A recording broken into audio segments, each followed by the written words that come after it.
Good morning or afternoon. Today we're looking at Botany Bay, number 121 in your accent book 2. Botany Bay has been around since the 18th century, and its origin is a little bit hazy, but it's thought that it came from this group in England called the Anacreontic Society. The Anacreontic Society was a group of amateur musicians who met in bars and wrote and sang songs together, kind of like a club of people who, after work, would go hang out. And they would write a bunch of songs, and then they would use those songs to just kind of sing along with each other and wind down at the end of the day. They actually also wrote the melody to the Star-Spangled Banner before it was adopted by Francis Scott Key.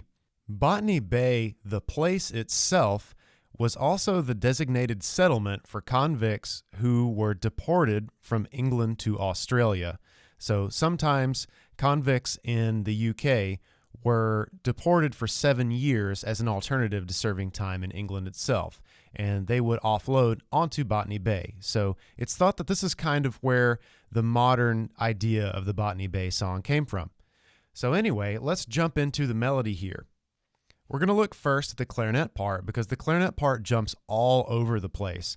Now, that being said, as long as you can get the fingerings down to these low notes over here, it should be pretty fun to play. So it starts out mostly in your left hand with the register key down, and then it jumps way down, but these fingerings are going to be pretty similar to a lot of the fingerings you see up here. So make sure that you're looking through and looking ahead so that you can anticipate what's happening here. Now, looking at one of the parts that looks a little bit more normal, we're going to look at the trumpet part here for perspective.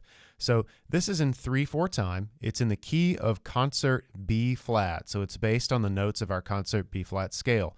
One thing to keep in mind here is that when you get to the ends of phrases, you're going to have notes that are tied across the bar line. So that is going to be a total of 3 counts.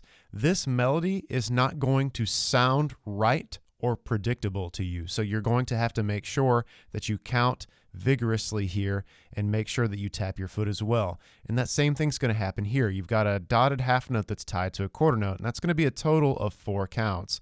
And then of course here you need to look ahead so that you can navigate the bar line.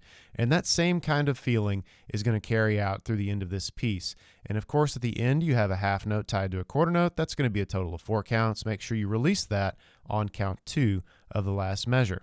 Now let's look over at the percussion part because that looks pretty interesting as well. All right, so first of all, looking at the bass drum part, bass drum, you are not going to have this pickup note that the snare drum does have. Fortunately, this all should be on your page, so that should be pretty easy to navigate. So snare drum, I see that you've got several 9-stroke rolls, so those are going to be 5 motions apiece. J-j-j-j-jut, dut, j-j-j-j-jut, dut, rest, dut, dut, dut, dut, dut. It's going to feel fairly slow to you. Now, right here where you've got the flam and then the tap and then the tap, if you want to practice your rudiment very slowly, you can play these as flam accents. So that would be right flam, left, right. If you are looking to learn a new rudiment, you could practice them as Swiss Army triplets. So that would be right flam, right, left.